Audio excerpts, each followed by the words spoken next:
আন্দোলনটো আমাৰ দুখ নহয়, এইটো আনন্দ বুলি ভাবোঁ। কিয় ভাবোঁ, আমাক ঈশ্বৰে কৰাইছে আৰু ঈশ্বৰে গোটেই গতিকটো ঈশ্বৰে লৈছে আৰু ঈশ্বৰে তাৰ সম্পূৰ্ণটো যিটো পূৰ্ণতা প্ৰকাশ কৰিব লাগে ঈশ্বৰে কৰি দিছে। গতিকে আমাৰ দুখ নাই একো, কিন্তু অন্য দিশেদি হ'লি অতি দুখৰে কথা হ'লে মানুহ। মই তাকে ক'ব খুজিছোঁ যে আজি সত্যৰ দিনতো এই শিক্ষা আৰু ভক্তিৰ মানদণ্ডটো খুব বেছি আছে। আৰু ভক্তি ধৰ্মৰ এনে এটা প্ৰভাৱ আছে, এতিয়া বিজ্ঞানে স্বীকাৰ কৰিছে আমাৰ কথাবিলাক, ভাগৱতৰ কথা বা গীতাৰ কথা, যে মাতৃগৰ্ভতে সন্তানেদি ঈশ্বৰ ভক্ত কৰি ৰাজ্য চলাব পাৰে বা ৰজা হ'ব পাৰে বা শান্তি স্থাপন কৰিব পাৰে, এইটো মাতৃগৰ্ভতে শিক্ষাটো লাভ কৰিব পাৰে বুলি বিজ্ঞানে স্বীকাৰ কৰিছে। আৰু সেই বিজ্ঞানে স্বীকাৰ কৰিব লগা হ'লে একমাত্ৰ পঢ়াৰ চৰিত্ৰক চাইয়ে। পঢ়াৰ ক্ষেত্ৰত তেনেকুৱা হৈছিল, মই সংক্ষেপকৈ কম, বহুত ডাঙৰ বৰ্ণনা এইটো। পঢ়াৰক যেতিয়া ইন্দ্ৰই লৈ যায়, নাইৰিং প্ৰহ্লাদৰ মাকক লৈ যাওঁতে তেতিয়া নাৰদে বাটত লাগ পাই মাত্ৰ কৈছে যে ইন্দ্ৰ, তুমি এই হিৰণ্যকশিপুৰ আইগৰাকীক তুমি নানবা, কিয় নানবা, এইৰ গৰ্ভত মহাবৈষ্ণৱ সাধু আছে আৰু এই সাধু বৈষ্ণৱটো যদি মৰে তেনেহ'লে হিৰণ্যকশিপুক মাৰিব নোৱাৰা আৰু ইয়াৰ দ্বাৰাই বোধ হ'ব। তেতিয়া সিহঁত আছিল মস্ত দৈত্য আৰু দৈত্য শিশুবিলাকো আছিল। এনেকৈ নাৰদৰ আশ্ৰমত ৰাখি মাত্ৰ ঈশ্বৰৰ কথা বৰ্ণনা কৰিছিল, ভগৱানৰ কথাই কৈছিল চব, কেনেকৈ মানৱ তৈয়াৰ হ'ব পাৰে, মানুহৰ কেনেকৈ জ্ঞান আহে, ভক্তি ধৰ্ম কেনেকৈ লাভ কৰিব পাৰে, গোটেই বৰ্ণনাখিনি কৈছিল। আৰু সেই বৰ্ণনাৰ মাজত ধৰ্মৰ প্ৰাসংগিক বস্তু হিচাপে ৰাজনীতিৰ কথাও আছিল। ইটাৰ ৰাজনীতি নহয়, তেতিয়াৰ ৰাজনীতি সেইটো বেলেগ আছিল। ইটাৰ ৰাজনীতিটোতো আমি ভাববাই নোৱাৰোঁ। এতিয়া যিটো ৰাজনীতি কৰি আছে, গণতন্ত্ৰ বুলিও কৈ আছে, কিন্তু সেইটো ভাববা নোৱাৰোঁ। সেইটো আইচি অৱশ্যে তেওঁলোকক আজিকালি নাহা বুলি নকওঁ, আজি গোটেই ভাৰতবৰ্ষতে ভক্তি ধৰ্মৰ অলপ প্ৰভাৱ পৰছি, নপৰা নহয়। সাধু বৈষ্ণৱবিলাকো আহি লাগছি। গতিকে যিয়ে নহওক, তৃতীয় সেনেকে প্ৰহ্লাদে গোটেই শিক্ষাটো লৈ মাত্ৰ আৰু ঘৰত আহিল। এই ঘৰত অহাৰ পাছত প্ৰহ্লাদৰ কাৰণে শিক্ষা দিয়াৰ কাৰণে খণ্ডমানটো দিলাক হিৰণ্যকশিপুৰে। সংক্ষেপে কৈ আছো যে খণ্ডমানটো শিক্ষা যিটো দেই, সেই শিক্ষাটোৰ বিপৰীতে প্ৰহ্লাদে বিষ্ণুক চিন্তা কৰে। আৰু যিটো শিক্ষা দিছিল সেইটো বামনীয় শাস্ত্ৰ বুলি কয়, ৰাজনীতিৰ কথা দিছিল। আৰু তেওঁলোকে দৈত্যবিলাকে যিটো কৰ্ম কৰিছিল সেইবিলাক শিক্ষা দিছিল। আমাৰ সেইটো আজি কি কয়, পৰম্পৰা, যে আটা পিঠাই পূজা কৰি গেল পৰম্পৰা। সিহঁতৰ সেই আটা পিঠা আছিল, দৈত্যবিলাকৰ সেই পৰম্পৰাটো শিক্ষা দিব দিছিল। কিন্তু শিক্ষা দিয়াতে সিহঁতে মানি নলৈছিল। আৰু তেওঁ শিক্ষক দুটা যোৱাৰ পিছতে ঈশ্বৰকে ভজনা কৰিছিল, কীৰ্তন কৰিছিল, ৰাতি কীৰ্তন কৰি ঈশ্বৰ প্ৰাপ্তি হৈছিল। আৰু ঈশ্বৰ প্ৰাপ্তি হৈ মাত্ৰ তেওঁ এনে শিক্ষা ল'লে গোটেই চব বিষয়ৰে শিক্ষাটো পাই গ'ল। আজি আমাৰ কলেজৰ শিক্ষাটো বেলেগ, আধ্যাত্মিকটো বেলেগ সেনেহে আছে, নাথাকে। আধ্যাত্মিক শিক্ষাটো কলেজত বা স্কুলবিলাকত বাধ্য হ'ব, চৰকাৰে দিবাই লাগিব, নহ'লে কণ্ট্ৰল কৰাৰ শক্তি নাই। যিমান বুদ্ধি নকৰক, যিমান IAS অফিচাৰ আনক, যিমান পণ্ডিত আনক, কাৰো দ্বাৰাই নহ'ব। প্ৰকৃত আধ্যাত্মিক দিশৰ মানুহ লাগিব আৰু সেইটো আনবই জৰুৰ। এইটো নানাকে নৰে। শিক্ষাৰ গোটেই পৰিৱৰ্তন এটা আহি যাব। আৰু শিক্ষা নহয়, গোটেই পৃথিৱীৰ পৰিৱৰ্তন আহিব এই বিভাগতে। শিক্ষাৰ লগত যি আমাৰ আধ্যাত্মিক জ্ঞান দিব লাগিব, এইটো অনিবাৰ্য। গতিকে আমি যি কৈছোঁ হৈও আছে। গতিকে সেনেকে প্ৰহ্লাদৰ ক্ষেত্ৰৰ কথাটো ভাববা নোৱাৰি। কিয় ভাববা নোৱাৰি? তো মাতৃগৰ্ভতে ইমান শিক্ষা লাভ কৰি আছিল, আৰু আমিতো এতিয়া এনেকৈ কৈ আছো শিক্ষাৰ কথাটো, ভক্তি মাৰ্গৰ কথাটো কৈ আছো। তেতিয়া হিৰণ্যকশিপু বধৰ পাছত নৰসিংহই তোক ৰজা পাতলাক, আৰু ৰজা পাতলাক মানে 10,000 বছৰ ৰাজত্ব কৰে। তেনেহ'লে খুঁত আছিল নেকি সেই ৰাজ্যত? আজি যে ইমান খুঁত ওলাই ৰাজ্যত, খালি খুঁত, খালি আন্দোলন কিয় হয়? তাৰমানে সত্য শুদ্ধ বস্তুটো যদি ৰজাৰ তাতে নাথাকে, তেতিয়া অশান্তিটো আহিবই দেশত, স্বাভাৱিক আহিব।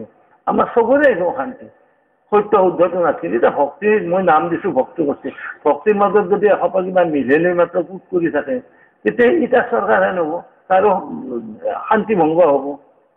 গতিকে এইবিলাক নকৰি যদি পঢ়া যেনেকৈ ৰাজ্য চলিছিল সেনেকৈ যদি চলৈ সেনে যদি প্ৰেম থাকে আজি হ'ব। এইটো আজি ইমান মানুহ ৰক্ষক লাগে মন্ত্ৰীৰ লগত বা কাৰোবাৰ লগত, তেতিয়া নালাগে, কাকো নালাগে। আমাৰ ৰক্ষক ৰাজ্যৰ প্ৰজাবিলাকে, কিন্তু নিজে চব ঠিক হ'ব লাগিব, একদম শুদ্ধ হ'ব লাগিব নিজে। আৰু শুদ্ধভাৱে যদি কাম কৰে তেতিয়াহ'লে ৰাজনীতি ধৰ্মনীতি দুয়োটা সুন্দৰকৈ চলিব। ধৰ্মত যি কিছুমান কেলেংকাৰী আহে, ধৰ্মত যি কিছুমান গোলমাল আহে, আজি আহি আছে বহুত বহুত সাধু মহন্ত জেলকো গৈছে, খেলি মেলি বহুত বিক্ৰী হৈছে। তাৰমানে তেওঁৰ ভিতৰত কিবা ক্লেশ আছে। এনে অনৰ্থকত হওক, অনৰ্থকত পেপাৰত হওক, অনৰ্থকত বাক্য অনৰ্থকত যদি যে বাক্য কৰক সেইটোত পীড়া কৰিব নোৱাৰে, কোনো গুৰুকে নোৱাৰে পীড়া কৰিব। আৰু গুৰুসকলে জানেও এইটো এটি ঈশ্বৰে কৈছে। কিন্তু সেই ভাৱটো যদি আচল শুদ্ধ ভাৱটো নাথাকে তেতিয়াহ'লে গোলমালবিলাক হ'ব। আশ্ৰমী বুলি ক'লে মানুহে ভয় কৰে, আশ্ৰম যে আশ্ৰম হ'লে তাত গোলমাল আছে, এইটো চিন্তা হৈ আছে ভাৰতবৰ্ষত। গতিকে সেই চিন্তা থাকিলেও তথাপি আমিওতো আশ্ৰমে কৰিছোঁ, আশ্ৰয়স্থলী সকলোৰে। গতিকে ইয়াতেতো বহুত মানুহ শুদ্ধ হৈছে। আৰু এই শুদ্ধ হৈছে কিহৰ কাৰণে? আমি যিটো শিক্ষা দিছোঁ এই শিক্ষাটোৰ কাৰণে হৈছে। সেইকাৰণে আমাৰ কলেজত যিটো আমি গুৰুমুখী শিক্ষা দিছোঁ, এই শিক্ষাটো আদিম যুগতো আছিল। আৰু আদিম যুগৰ একদম প্ৰথম খণ্ডই ক'লো মই, ভক্তি শিক্ষা ৰাজনীতি গোটেইটো আহি এজনক তাতে ঈশ্বৰে মিলে দিয়ে। আৰু তেওঁৱে গোটেই পৃথিৱীত ৰজা হৈ চলিব পাৰে, সেই শক্তিটো আছে বুলি কিয় কৈছোঁ? যুধিষ্ঠিৰক ভগৱানে পাতিছিল, চক্ৰৱৰ্তী আৰু সপ্তদ্বীপৰ ৰজা আছিল, পৃথু ৰজা আছিল, পৰীক্ষিত আছিল।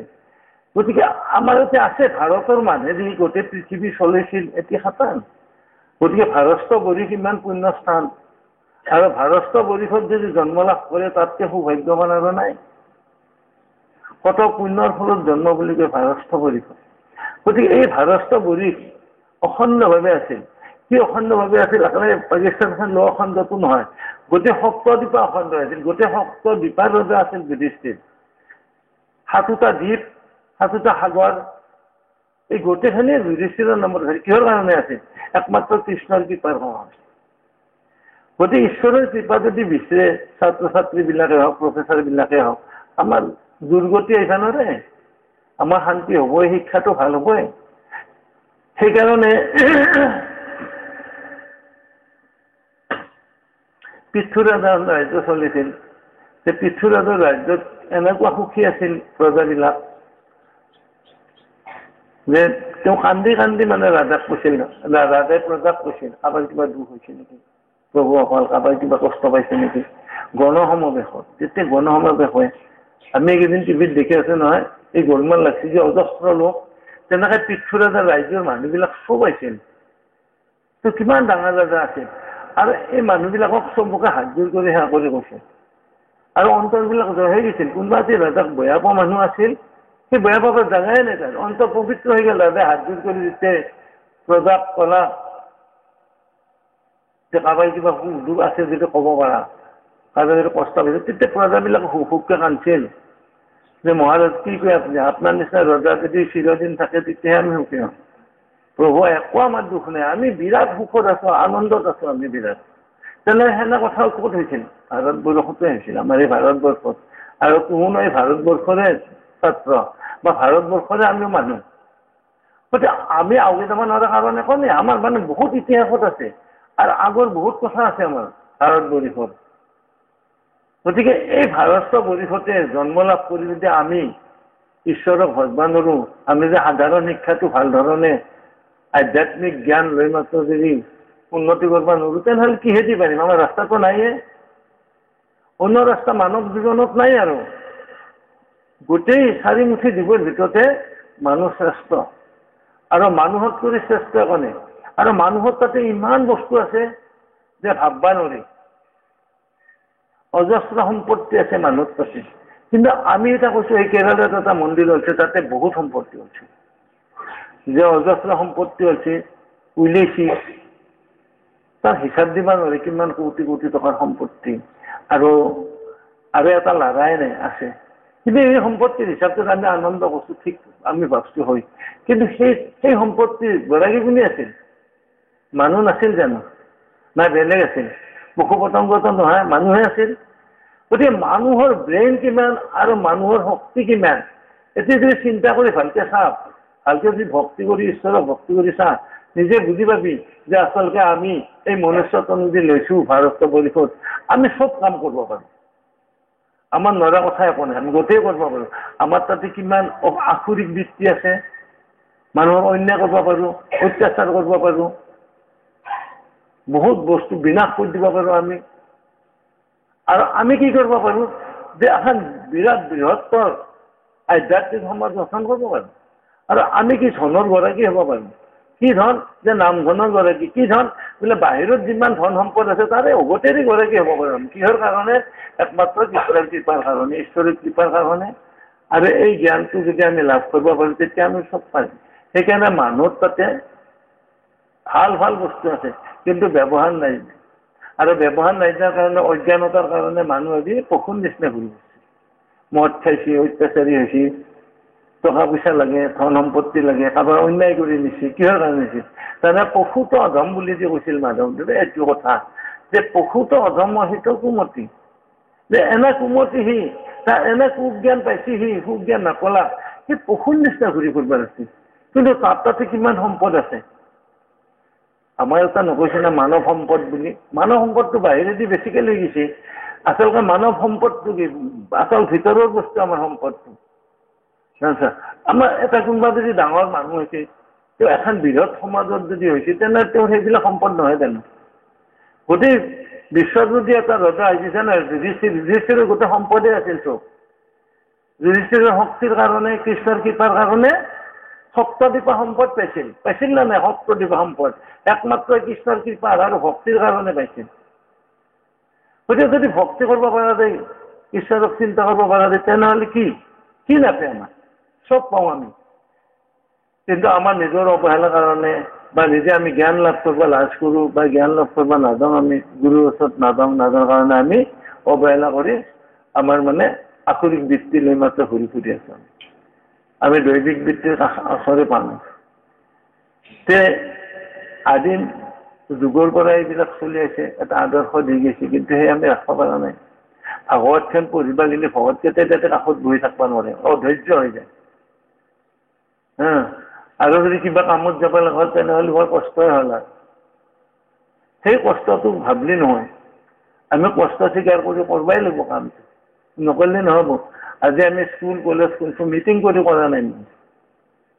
মই যি কৈছোঁ ইয়াতে কলেজ বান্ধো বুলি কৈছোঁ, আমাৰ অচিদাকে মাতি ক'লো যে মোৰ এখানে কৰ্ম কৰি দিম, এটা নিৰ্দেশহে দিছোঁ একজন মানুহ। আৰু একজন মানুহৰ নিৰ্দেশতে এনেকৈ হ'ল, কিছুমান কাম কৰিলোঁ ধীৰেশ্বৰ ডেকা আছিল লগত, ধীৰেশ্বৰ এনে কৰিব খোজে, স্কুল এটা লাগিছিল, প্ৰভু হ'ব এনেকৈ এটা ভাল ডাঙৰ স্কুলে বনাওক, তেনেহ'লে তই যাই কামটো কৰছে, এতিয়া নিৰ্দেশে। তেনেকৈ আমি এই গোটেই বৃহত্তৰ সমাজ এখন গঠন কৰিলোঁ। আমি নিৰ্দেশ দিহে থাকোঁ, নিৰ্দেশ দি ভকতবিলাকৰ দ্বাৰাই কিছুমান কাম সমাধা কৰিলোঁ, কিছুমান নিজেও কৰিলোঁ। আৰু নিজেও আজি আমি কৰ্মযোগত কিমান জোৰ দিছোঁ। আৰু কৰ্মযোগৰ শক্তিশালী হ'ব লাগিলে ভক্তি লাগিব। ভক্তি অবিহনে বা ভক্তি নহ'লে কৰ্মযোগত আচল যিটো ৰস, এইটো পান কৰিব নোৱাৰে। সেই ৰস পানটো নহ'ব তোৰ কৰ্মযোগত, তেওঁ সেই ৰস নহয় ফল খাই থকাটো যাব যদি ভক্তি নাথাকে। গতিকে ভক্তিটো ডাঙৰ বস্তু, সকলোৱে ভক্তি কৰিব লাগে। ভগৱান কৃষ্ণই কৈছিল কৰ্ণক বধৰ সময়ত ধৰ্মৰ কথা কৈছিল খুব। আমাৰ আজি ধৰ্মৰ কথাই বেছিকৈ কৈছিল যে ধৰ্ম যুদ্ধত আহিছোঁ, মই ধৰ্মই কৰিম, গতিকে অধৰ্ম মই কৰিব নোৱাৰোঁ, কৰ্ণক বধ কৰিব নোৱাৰোঁ, তেনেকৈ কৈছিল। কওঁতে কি কৈছিল, বোলে তুমি ধৰ্ম কি ধৰ্ম পাইছা? তোমাক দ্ৰৌপদীৰ বস্ত্ৰহৰণ কৰাৰ লগতে ধৰ্ম নেকি? অভিমানক মাল্লা অন্যায়ভাৱে এটি ধৰ্ম নেকি? সেই ধৰ্মৰ দ্বাৰাই তুমি জিতব নোৱাৰা, মোক ভক্তি কৰা ধৰ্মতহে পাবা, সেইটোহে আচল ধৰ্ম, মোক ভক্তি কৰাটো। সেই কথা বুজাই দিছিল ভগৱান কৃষ্ণই কুৰুক্ষেত্ৰৰ ৰণত। গতিকে ভক্তি লাগিবই, ভক্তি নহওঁতে যি কৰ্মত দিয়ে সেই কৰ্ম শুদ্ধ নহ'ব। আজি আমাৰ আগৰ খেতিয়কবিলাকৰ আছিল, মই পৌৰাণিক কথাবিলাক টানিয়ে কৈছোঁ, খেতিয়কবিলাক আমি শুনিছিলোঁ আমাৰ গাঁও হৈ পহিলে ধান চিটা মাৰিলে বাপা গুৰু ভকতত লাগক এনেকৈ চিটি দিছিল গুৰু ভকতত লাগক এনে শিক্ষা আছিল ভাল শিক্ষা আজি ধান চিটা মাৰিলে অসুৰৰ নিচিনা ধান চিটা আহিল যধাই মধাই ৰোৱা ৰুই গুচি আহিল আগে ৰোৱা ৰুবা গেলি সেনেকে নহৈছিল ৰোৱা গেলি প্ৰথম গছাটো দিলি গুৰু ভকতত লাগক বুলিহে দিছিল কিমান আধ্যাত্মিক ভূমি আছে ভিতৰত হা এই গুৰু ভকতত লাগক বুলি দেই খেতিখন কৰে খেতিখন ভাল খেতি হয় এতিয়া হাত দিলেও নহয় তাৰমানে ঈশ্বৰৰ প্ৰতি যিটো শ্ৰদ্ধা ভক্তি নাই কি সুন্দৰ কথা আছে গুৰু ভকতত লাগক বুলি কৈছিল নিজৰ স্বাৰ্থটো নাছিল আৰু ধানো হৈছিল দামাদি আনছিল কোনোবা যদি আহিছিল এক দুকলি উলিয়াই দিছিল তাক সেইগিলা হিচাপ নাই আৰু খাওক এতিয়া 1 কেজি দিবা লাগিলে গোটেই পইচাৰ হিচাপ ক'ত কেইটা হিচাপ বস্তু চবতে হিচাপ ঈশ্বৰে দিয়া নাই সেইকাৰণে ইমান হিচাপ হৈছে ভগৱানে কৃপা কৰা নাই সেইটোৱে ভাববা লাগিব যদি কৃপা কৰিছে অভাৱ কিয় ইমান হৈছে গতিকে তুমি ভক্তি কৰা নাই ঈশ্বৰক তুমি কৰ্ম কৰা নাই ভক্তি কৰি কৰ্ম কৰা একদম ফল গছ ৰোলা ফল গছ ৰোৱাতে যদি গুৰু ভকতত লাগক বুলি প্ৰভু তোমাৰ কামতে লাগক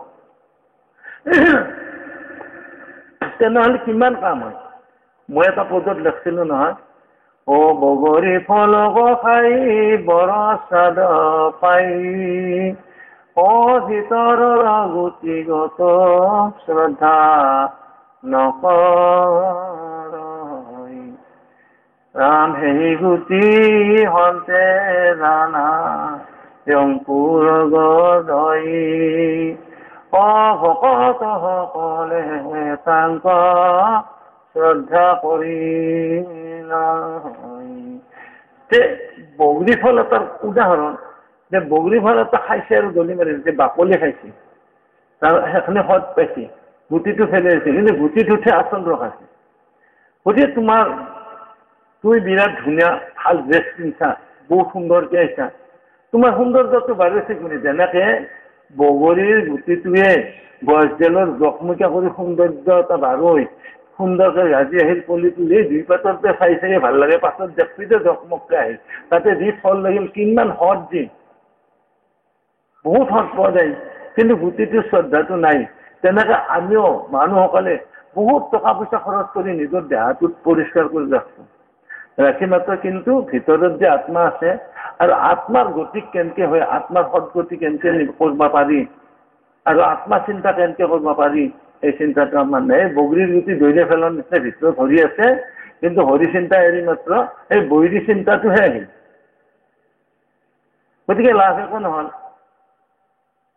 এই আত্মাটো আছে ইয়াত আত্মাত কৰি বলৱান নাই মহাশক্তিবান ইয়াৰ নিচিনা তই যোনফালে যাবা খোজা সেইফালে যদি ভক্তি কৰা ই বিৰাট শক্তিশালী আত্মা নহ'লে আত্মা অবিহনে মৃত্যু মৰা হওক একো কামেই নাই আত্মাটো ওলাই গ'লেতো মানুহ নাই যিমান ডাঙৰ মানুহ নহওক আত্মাটো ওলাই যোৱাৰ পাছত তাৰ কাম নাই চায়া বাবে আছিল আজি অলল দেচোন চায়া বাবা মৰিল না আৰু কি কাম আছে কিন্তু তেওঁ থাকাটো কিমান ভকতবিলাকে কিমান ভক্তি কৰিছিল কিমান কি কৰিছিল নহয় জানো কিন্তু তেওঁ ভক্তি ধৰ্মটোত যদিও তেওঁ আগে যোৱা নাই কিন্তু কৰ্মৰ লগত আগুৱাইছে কিন্তু ভক্তি ধৰ্মত তেওঁ নিজা ভক্তি ধৰ্মটো থাকে এনেকে যিয়ে নহওক গতিকে আমি ইমান কাম কৰিব পাৰোঁ ইমান শান্তিত থাকিব পাৰোঁ আমি নিজে নকৰোঁ চা কৰ্মযোগৰ কিমান প্ৰবল বিপ্ৰ দামোদৰ আৰু ভগৱান কৃষ্ণ সন্দীপনীত তাতে গৈছিল শিক্ষা লোৱাৰ কাৰণে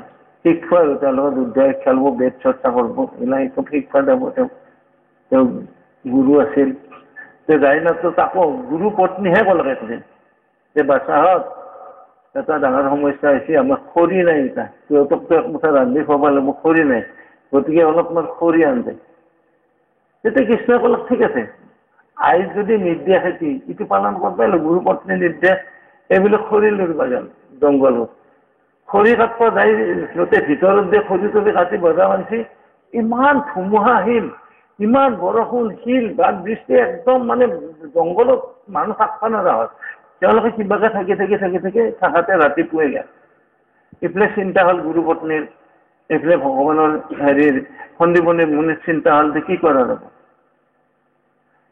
বিচি যাৱাই ভাল এই বুলি বিচি আহিল তেওঁলোকৰ বজাৰবিলাক মাথাত লৈ গৈছে ভগৱান শ্ৰীকৃষ্ণ আৰু মানুহ হিচাপে বিপ্ৰ দামোদৰ কিমান উন্নত মানুহ একদম বহুত ওপৰৰ মানুহ বিপ্লৱ দামোদৰ যাৰ সদায় কৃষ্ণৰ কৃপা আছিল তাতে আৰু সেই ভগৱান কৃষ্ণই তাতে শিক্ষা দেই তেওঁ মূৰত বজাই লৈ আছে কেনেকৈ লোকশিক্ষা দিছিল গুৰুসকল যে পৃথিৱীত আহে আৰু অৱতাৰী পুৰুষবিলাক যে আহে তেওঁলোকে অহিংসা লৈ আহে তাতে হিংসা নাছিল বৰ্জিত সেইবিলাক লোক সমাজ কেনেকৈ উন্নতি কৰিব পাৰে লোক সমাজৰ কেনেকৈ শান্তি হয় এটি শিক্ষাহে দিয়ে সেইকাৰণে তেওঁ আহিল আহাৰ তেতিয়া তেওঁ গুৰু আগবাঢ়ি নিলাক নি ঘৰত জ্ঞান দিতে কেনেকুৱা লোক লাগে আই মাতৃজনে সন্দীপনীৰ সিহঁতক গোটেই গা চা ধুবাই দিলাক ব্যৱস্থা কৰি দিলাক দি তাক খাওয়াৰ ব্যৱস্থা কৰি দিলাক খাওয়াৰ ব্যৱস্থা কৰি তাত তেওঁলোকৰ যেতিয়া শিক্ষা শেষ হয় তেতিয়া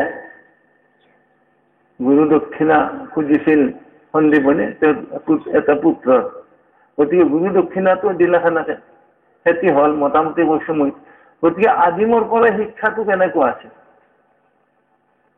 আৰু সেই বিপ্লৱ দামোদৰ বহু বছৰ কৃষ্ণৰ লগত এৰাই এৰি হৈছে ইমান দুখত আছিল বিপ্লৱ দামোদৰ খালি দুখ নিবাৰণ হৈ আছিল খালি কৃষ্ণক পাই থাকে সদায় ভক্তি কৰি থাকে তেনেকৈ অভাৱটো মৰি আছিল তথাপি তেওঁৰ আইগৰাকী ক'লে একবাৰ কৃষ্ণৰ তাতে যাওঁ কৃষ্ণৰ তাতে যাই মাত্ৰ আহা আমাৰতো বৰ দুখ ভগৱানক অলপ কৈ আহা এই বুলি কৈ বৰ বন্ধুটো এই গামোচাৰ ওচৰত অলপমান ফুটখন বান্ধি দি খেদি দিলে গেল গুচি যাই মাত্ৰ কৃষ্ণ দুটাকে পালা বৈকুণ্ঠ পালাক পাওঁতে কৃষ্ণই আতে পিতে একেবাৰে সাপ্তাহত ধৰি নিজৰ বন্ধু সখী বুলি লৈ বিচনাত বহে ৰাখিল ৰাখি এনেকৈ খাই দি থাকিল ৰাতিও থাকিল কিন্তু কৃষ্ণই বুজি পাইছে এওঁ মোৰ তাকে যে আহিল এওঁক আমাৰ আইগৰাকী পঠিয়াইছে ভগৱানে জানে আৰু জানি পাছত মাত দিলাক যে প্ৰভু মই যাম এটা হ'ব হ'ব এই বুলি কৈ মাত্ৰ দে এতিয়া কি আছে আমি চাওঁ পাছত দেখি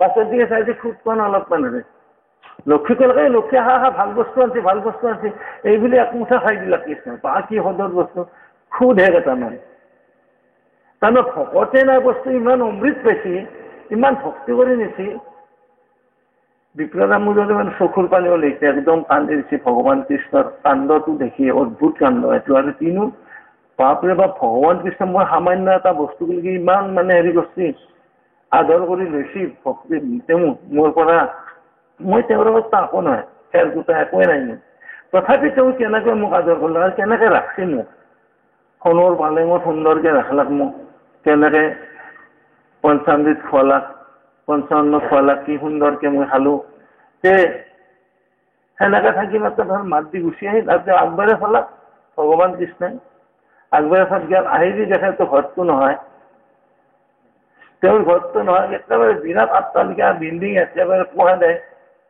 বিপ্লৱ দামোদৰ যাৱাৰ লগে লগে আইগৰাকী আহিল আৰু দাসীবিলাক আহিল কাইবা মালা পিন্ধালাক কাইবা কিবা কৰলাক আগবাঢ়াই নিলাক তেওঁ মানে হতভম্ব হৈছে কি কৰিলো ভগৱান কৃষ্ণই মোক কি কৰিলাক তেতিয়া নিলাক নি মাত্ৰ বহালাক সোণৰ পালেঙত বহাই থলাক কিহৰ কাৰণে আছিল এইটো সাধু কথা নহয় এটি ভাববা নালাগে মানে ভুল ধাৰণা কৰিব নালাগে যে এনেকে হয় নেকি কৈছে নহয় যে মোৰ কটাক্ষত জগত নাশ কৰিব পাৰে আৰু মোৰ কটাক্ষত সৃষ্টি ৰক্ষা কৰিব পাৰে মোৰ সৃষ্টি বানিয়ে দিব পাৰিব তেওঁ যদি কৃপা হয় গতিকে তেওঁক এনে কৃপা কৰলাক ভগৱানে কিহৰ কাৰণে কৰলাক ভক্তিৰ কাৰণে কৰলাক গতিকে আমি কৈছো আদিমৰ পৰা সেই শিক্ষা আছিল শিক্ষাটো দিছিল ভগৱানে কৃপা কৰিছিল গতিকে আজিও যে ভগৱানৰ কৃপা নাই এইটো ভাববা নালাগে আজিও ঈশ্বৰৰ বহুত কৃপা আছে গতিকে যিহেতু ঈশ্বৰৰ কৃপা আছে আমাৰ যিবিলাক ল'ৰাবিলাক আছে ল'ৰাবিলাকে মিছা কথা ক'ব নালাগে এক নম্বৰ কথা মিছা কথাটোৱে সন্ত্ৰাস গতিকে মিছাটো নকয়ে আইবা কিবা দুখ কৰিলেও প্ৰিন্সিপালে সুধলি বা ধুনীয়া নহয় সুধলি তেতিয়া সঁচাটো ক'ব লাগে আৰু তাৰ উপৰি কি হ'ব লাগে ভাই ভনীৰ নিচিনা থাকিব লাগে নিজৰ ঘৰত যেনে বৈনাকটো আৰু ভাইকটো থাকে সেনেকৈ সকলোকে ভাই ভনী হিচাপে ভাবাটো উচিত ছোৱালীবিলাকো নিজৰ দাদাকৰ নিচিনা ভাববা লাগে আৰু ল'ৰাবিলাকো নিজৰ ভনীৰ নিচিনা ভাববা লাগে মনত অন্য ভাৱ আনবা নালাগে নাপায় সেইটো পাপে গতিকে সংযমী হৈ যদি থাকিব পাৰে আমি লেখছো এটা যে আধ্যাত্মিক জ্ঞানে সংযমী আৰু আয়ুস বৃদ্ধি কৰায়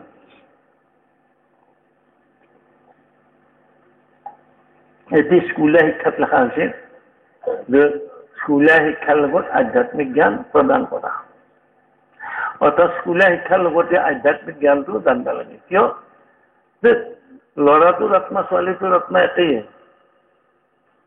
খালি ঈশ্বৰৰ যিটো নীতিমতে প্ৰকৃতি পুৰুষ হিচাপে দিছে আৰু যি মাত্ৰ সৃষ্টি কৰ্ম কৰাইছে কিন্তু আচলতে যদি আসল পৰামৰ্শ বিচাৰত যোৱা যায় আমি যিমান আছো আমি যাক বাহিৰত পুৰুষ বুলি কওঁ বাহিৰত তিৰতা বুলি কওঁ সকলোৱে প্ৰকৃতি মাত্ৰ স্বামী এজনে আমাৰ যিজন সাক্ষাৎ ব্ৰহ্ম ভগৱান ব্ৰহ্ম আৰু ব্ৰহ্ম তেওঁহে আমাৰ প্ৰকৃত স্বামী আমি সকলোৱে প্ৰকৃতি গতিকে এই প্ৰকৃতিৰ বিলাকে যিবিলাক কৰ্ম কৰে সেইটো ভগৱানে সহায় কৰি থাকে আমি নিজে গম নাপাওঁ আমাৰ ভিতৰত থাকি যে কিমান সহায় কৰি আছে আমি নিজে জ্ঞানে নাপাওঁ সেইকাৰণে মই কৈছো আমাৰ শিক্ষকবিলাককো কৈছো যদি শিক্ষাত নিস্বাৰ্থভাৱে যদি শিক্ষাদান প্ৰদান কৰে ল'ৰা ছোৱালীক নিশ্চয় ভাল হ'ব আৰু আমাৰ নিস্বাৰ্থভাৱে কৰে কিয় কৰে আজি 3 বছৰ 3টা ষ্টেণ্ড কৰিছে দি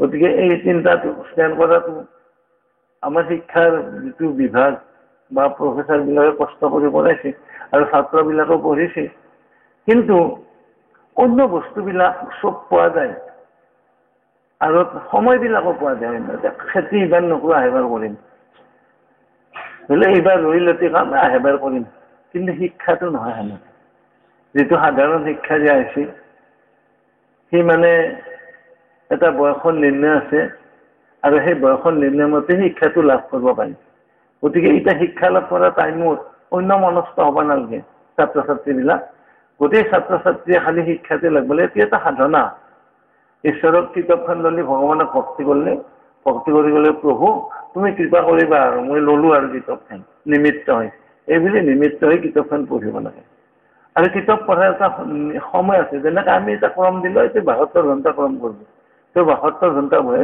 1 ঘণ্টা ক্ৰম কৰিলে 1 ঘণ্টা বহে এনেকৈ আৰু আমাৰ শিক্ষাটো এটা আছে যে মেট্ৰিক পাছ কৰিব লাগিলে ভালকৈ 18 ঘণ্টা পঢ়িব লাগে গতিকে 18 ঘণ্টা বুলি ক'লে আগে মানুহে পঢ়িছিল আৰু বহুতবিলাক এনে ইতিহাস আছে আমাৰ বহুত মানুহে ভাৰতবৰ্ষত লাইট পোষ্টত পঢ়িও ভালকৈ পাছ কৰিছে ষ্টেণ্ড কৰিছে কৰি ডাঙৰ মানুহ হৈছে কেণ্ডেল লৈ পঢ়িছে কেণ্ডেল তেতিয়া নাছিলে হেৰি এই এৰাৰ গুটিৰ ছাতি আছিল আমাৰ এৰাৰ গুটিটো নাজানা এতিয়া এৰাৰ গুটিবিলাক শুকি একদম শালত বিন্ধে লৈছিল লৈ তাতে খুটি মাৰি থৈ মাটিত থৈ মাত্ৰ এনেকৈ ল'ৰা ছোৱালীবিলাকে বস্তা পাৰি লৈ বা ধাৰা পাৰি লৈ তাতে পঢ়িছিল আৰু সেনেকৈ পঢ়ি উন্নতি কৰিছিল তেতিয়াও কিন্তু কথা আছিল কি তেতিয়া যিটো ৰাজনীতি আছিল বা ৰাজশক্তি ৰজাৰ কৰ্ম আছিল তেওঁলোকে কণ্ট্ৰল কৰিব সিমান পৰা নাছিল মানুহৰতো হৈছিল হ'লেও বিভাগবিলাক উন্নতি কৰি নিব পৰা নাছিল আজিতো নিচি আজিতো বিজ্ঞানৰ দিন আৰু 4 যুগৰ ভিতৰতে আজিৰ যুগৰ নিচিনা যুগ নাপাওঁ আৰু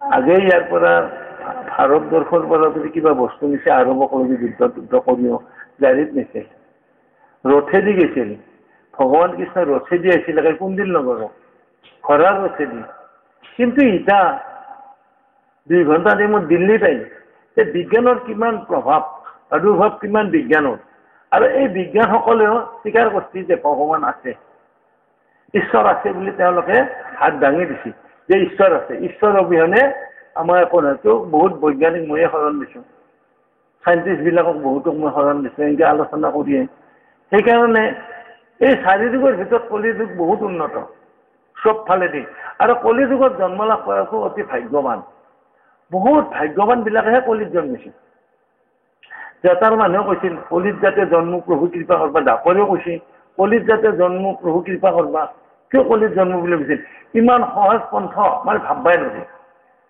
1000 বছৰ 2000 বছৰ এনেকৈ তপস্যা কৰি আছিল ভগৱানক নাপায় কিবা এটা জ্ঞান লাভ কৰিবৰ কাৰণে বহুত সময় গাছৰ তলত বৰষুণত ভিজি সাগৰৰ পাৰত তপস্যা কৰি নাপায় এতিয়া কি সুন্দৰ দিন কিমান সুবিধা বিজ্ঞানসন্মত দিন আমাৰ পৰিষ্কাৰ পৰিচ্ছন্নতাও দিছে শৰীৰ ৰক্ষাৰ কামো দিছে কিন্তু সেই গোটেই বস্তুটো গীতাত দিছে এটা কথা কি যে কৰ্মযোগ দেহ ৰক্ষাৰ কাৰণে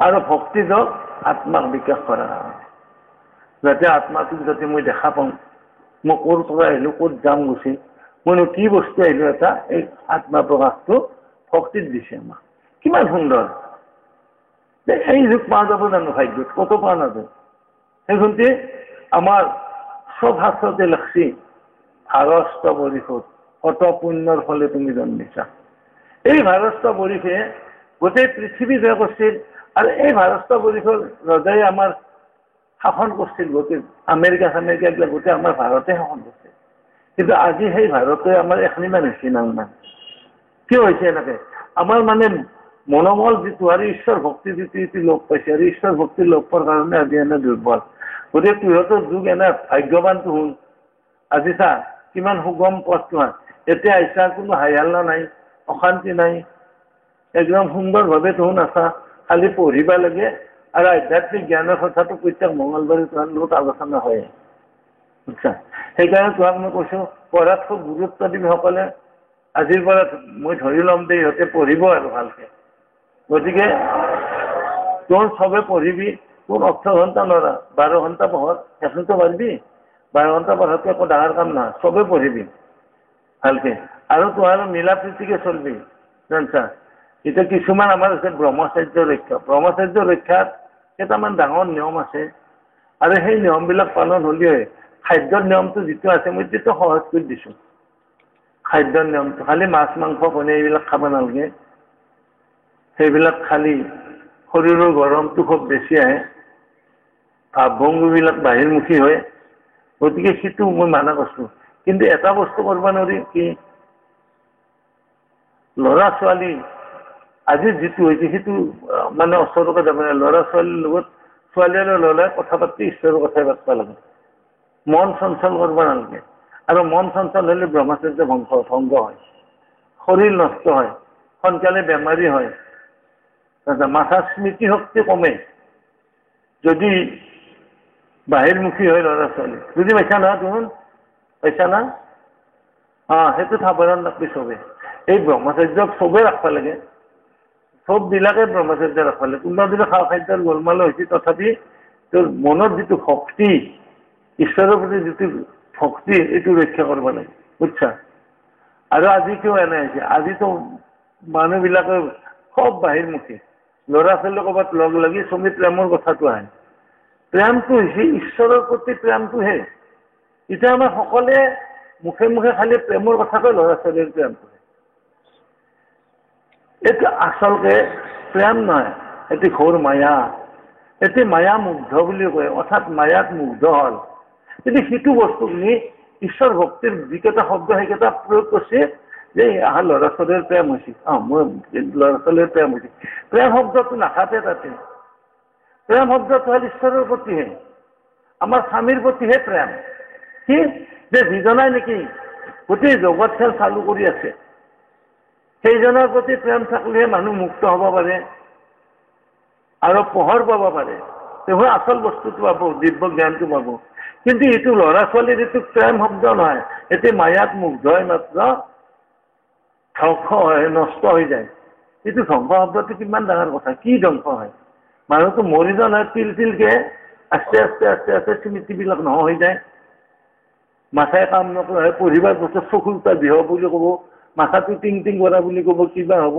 মাথাটো বিহতি কিয় হয় এই মনত যিটো চঞ্চল ভাৱ মায়াৰ ভাৱটো আনে আৰু এই মায়াৰ ভাৱৰ কাৰণে এইবিলাকে আহি মাত্ৰ আক্ৰমণ কৰে বুজি পাইছা না এইটো প্ৰেম বুলি ধৰি নলবি এইটো প্ৰেমটো আমাৰ যিটো ইজনৰ সিজনৰ প্ৰেম এইটো কি ভক্তিৰ প্ৰেমহে আত্মাৰ প্ৰেমত বাহিৰে মায়াটোক প্ৰেম বুলি কোৱা নাই মায়াত মুগ্ধ হোৱা বুলি কৈছে যে কত ৰজা মহাৰজা আদি কৰি মায়াত মুগ্ধ হৈ মাত্ৰ বিনাশ হৈছে মায়াই পাইছে চা গোটেই পৃথিৱী জয় কৰি আছিল হাৰিদ্ৰাৰে পৃথিৱী জয় কৰি আহি মায়া মুগ্ধ হ'ল না এটা ছোৱালীৰ লগত হৈ মাত্ৰ জ্ঞান গোটেই পাইছো গেছি না নাইছো যিমান আছিল সম্পদ তেওঁৰ একেদিনে উৰি গুচি গেল সম্পদ কিয় গেল একমাত্ৰ এটা ছোৱালীৰ মায়াত পৰি গেল গতিকে পঢ়া শিক্ষাটো সৰু কথা এটা ছোৱালীৰ মায়াত পৰিলে পঢ়াটো গেল তাৰ গতিকে গোটেই খণ্ড বিনা হৈ গেল নষ্ট হৈ গেল চোন গতিকে এই নষ্টটো হবা নাই বুজছা এটি নিজে সংযমী হৈ নিজে ঠিক কৰি ৰাখি মাত্ৰ যাতে তোন ভাই ভনীৰ নিচিনা চলা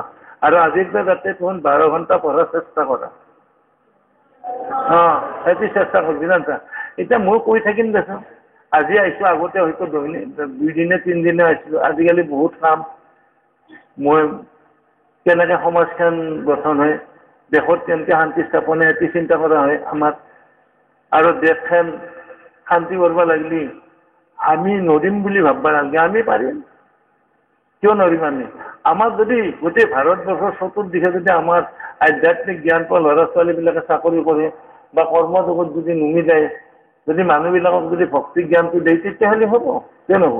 আমাৰ এই বাপুকণৰ ল'ৰাটো বেংগালুৰুত পঢ়ে। বেংগালুৰুত পঢ়ি মাত্ৰ সি সেনেকৈ আছে। থাকাতে একদিন এটা ল'ৰাৰ মোবাইল হাৰাল। মোবাইলটো তাৰ বোলে বিচনাত থৈছিল, তাৰপিছত নাই। পাছত বহুত ল'ৰা আহি গোটেই বিচনা চিচনা জাকৰি জাকৰি চব চাই নাপালা। তেতিয়া ই আৰু এই নাম লৈ থাকে। তাক কয়, আমাৰ কৃষ্ণ মাধৱক কয়, এইটো কি কৰি থাকে বাই? পাছত ই যেতিয়া বুজাই দিলে সকলোৱে হাত জোৰ কৰি থাকে। সেই নাম লোৱাৰ সময়ত তাৰ লগৰ ল'ৰা 2-3টা আছে, একদম অলপো ডিষ্টাৰ্ব নিদিয়ে, তেনেকৈ নাম লৈ থাকে। থাকি নাম লৈ উঠাৰ পাছত কৈছোন মই মোবাইলটো পাম না নাপাম? এই কৃষ্ণগুৰুক যদি ভক্তি কৰা পাবিহে, মই কৈছোঁ। ভক্তি কৰিলে পাবি, যা বিচাৰি নিদিম, তোৰ ৰুমত যা। ৰুমত বিচাৰি গেল যি তাৰ বিচনাৰ ওপৰতে আছে। কিন্তু ইমান ল'ৰাই বিচনা জাকৰি জাকৰি চেক কৰলাক, কিন্তু নাপালা। তাৰে কাৰণে কি হ'ল, সকলোৱে এতিয়া কৃষ্ণগুৰু বেংগালুৰুত থাকি তাৰ কলেজখনত এনেতে 100 ফটো লৈ গৈছে মোৰ। ফটো লৈ যে এতিয়া ফটো মনাতে সকলোৰে অলপ কিবা অসুবিধাত পৰিলে ফটোটো উলিয়াই আৰু কৃষ্ণগুৰু বুলি কয়। বুজছা? গতিকে নামৰ কিমান মহিমা, নামৰ কিমান শক্তি। ক্ষুদ্ৰ বুলি নাভাবি, চবেই ঈশ্বৰক ক্ষুদ্ৰ বুলি ভাবি ভাবিয়ে পতন হৈছে, নষ্ট হৈ গৈছে মানুহ। আজি কিয় ৰাস্তাইটো ওলব নোৱাৰে, কাটাকাটিকে মৰে। স্ত্ৰী পুৰুষক কাটি, পুৰুষে তিৰিটোক কাটছে, কাৰোবাৰ লগত বেছি কোনোবাটো কাৰোবাৰ তিৰি। কিয় হৈছে? একমাত্ৰ এটি কাৰণতে হৈছে, আধ্যাত্মিক জ্ঞান নাই আৰু সিহঁত শূন্য হৈ গৈছে। ক'ত পাব? সেইটো বস্তুটো গুৰুৰ ওচৰতহে পায়। সেইকাৰণে মই কৈছোঁ, তোহাক গোটেই কথাখিনি ক'লো, তুহুন ভালকৈ ভক্তি কৰি পঢ়িবি, জানছা? যাতে এইবাৰো যাতে ভালকৈ শিক্ষা লাভ কৰিব পাৰা তুহুন। আৰু ষ্টেণ্ড কৰাটো এটি লোক সমাজৰ কাৰণে এটা বৃহত্তৰ ডাঙৰ কাম। কিন্তু ফেইল কৰাটো সেইটো ডাঙৰ কাম নহয়, সেইটো সৰু কামত কৰিছে। বুজছা? গতিকে আমি ক'ব গৈছোঁ, গোটেই কেইটাই ডাঙৰ হওক। ষ্টেণ্ড কৰাটো জানে আৰু তলৰ কেইটাও যাতে ষ্টাৰ পায় বা ফাৰ্ষ্ট ডিভিজন পায়, সেনেকৈ যাতে পাছ কৰবা, প্ৰত্যেকে যাতে পাৰা পাছ কৰবা। আজিৰ পৰা যত্ন কৰ। বুজছা? তোহাৰ কিছুমান ল'ৰা ছোৱালী, যাবাৰৰ ল'ৰা ছোৱালী বহুত আগবাঢ়িব পৰা নাই, বহুত পিছ পৰি আছে। গতিকে এইবাৰ আগবাঢ়িব লাগিব। মই আমাৰ শিক্ষকবিলাককো কৈছোঁ, শিক্ষকবিলাকে অলপ কষ্ট কৰক, নিজৰ পুত্ৰ পুত্ৰীৰ নিচিনা জ্ঞান কৰক, কৰি মাত্ৰ ভালভাৱে ঈশ্বৰক ভক্তি কৰি শিক্ষাটো দিয়ক। শিক্ষা দিলে নিশ্চয় হ'ব। আজি আমাৰ বিদ্যাপতিত ভাল নাম আছে, কলেজতো ভাল নাম হৈছে। কিন্তু আমাৰ অসমীয়াখন খুব পিছ পৰি আছিল। অসমীয়াখনো আজিকালি আহিছে, যিহেতু কৃষ্ণগুৰু নামৰে হাইস্কুল। গতিকে কৃষ্ণগুৰুৰ নামটো তাহাৰ অন্য যদি কাৰোবাৰ ভুলবা নাজানেও বা কাৰোবাই যদি নোৱাৰে, কিন্তু চাইনবৰ্ডখন চাইলে মনত পৰে কৃষ্ণগুৰু বুলি। খেতিতে লাভ হয় অলপ। তথাপি তেওঁলোকৰো ভক্তি আছে, শিক্ষক যিখিনি আছে প্ৰায় ভকতে। আৰু ভকত নহ'লেও কোনোবা যদি নাইহেনে পাইছোঁ, গোটেই ভকতহেনে পাইছোঁ গোটেইখিনি। কিন্তু সিহঁতৰো অলপ হৈছে উন্নতি এতিয়া, আৰু এইবাৰ হ'ব, তাহাকো কোৱা হৈছে এইটো কথা। গতিকে ছাত্ৰ ছাত্ৰীৰ পঢ়াত গুৰুত্ব দিব লাগে। আৰু এটা কথা, শিক্ষকে যেনিবা ক'লাকে যদি পালন নকৰে, সি কেনেকৈ আগবাঢ়ি যাব? মই যেনিবা কৈছোঁ এটা শিষ্যক যে তুমি এনে কাম কৰিবা, এনে জ্ঞানটো ল'বা, সি যদি নলয়, সি ক'ত পাব? মোৰ বস্তুটো আৰু মোৰ তাকে ঘূৰি আহিব। বুজি পাইছা না? তোৰ শিক্ষকে যি কথা কয় সেইটো গ্ৰহণ কৰিব নোৱাৰিলে আকৌ শিক্ষকৰ তাতে ঘূৰি আহে, তোৰ তাতে শূন্য থাকে, আকৌ নাথাকে। বুজছা? যাতে তোৰ ৰাখবা পাৰা যিটো কথা শিক্ষকে কয় সেইটো যাতে পালন কৰিব পাৰা, তাৰ বাবে চেষ্টা কৰিব। বুজছা? সেইটোত যদি তুমি গুৰুত্ব দিয়া, নিশ্চয় হ'ব। স্বভাৱত দাস নহবি, স্বভাৱত দাসটো খুব বেয়া। গতিকে তুমি ঈশ্বৰৰ দাস হ, সকলোৱে চিন্তা কৰ ঈশ্বৰকে। বুজছা? হ'ব নেকি? কলিতো কৈয়ে থাকিব লাগিব। গতিকে অলপ ক'লো, শুনছা? প্ৰত্যেককে এখিনি খালি জ্ঞানখিনি ৰাখবি, ভক্তি কৰিবি, তেতিয়া হ'ব। বুজছা? আৰু চবৰে মংগল হওক, মই আশীৰ্বাদ জনাইছোঁ। মংগলম সৰ্বমংগলম সৰ্বমংগলম। জয় কৃষ্ণ গুৰু, কিন্তু কৃষ্ণ গুৰু বোলে, কৃষ্ণ গুৰু বোলে, কৃষ্ণ গুৰু বোলে। আৰু বাৰ চব কৰি কৃষ্ণ গুৰু বোলে, কৃষ্ণ গুৰু বোলে, কৃষ্ণ গুৰু। সভাপতি কৃষ্ণ কৰে পিতা মিলেও নাম ধৰ্মে যেন কৃষ্ণ কৰে বলে কৃষ্ণ কৰে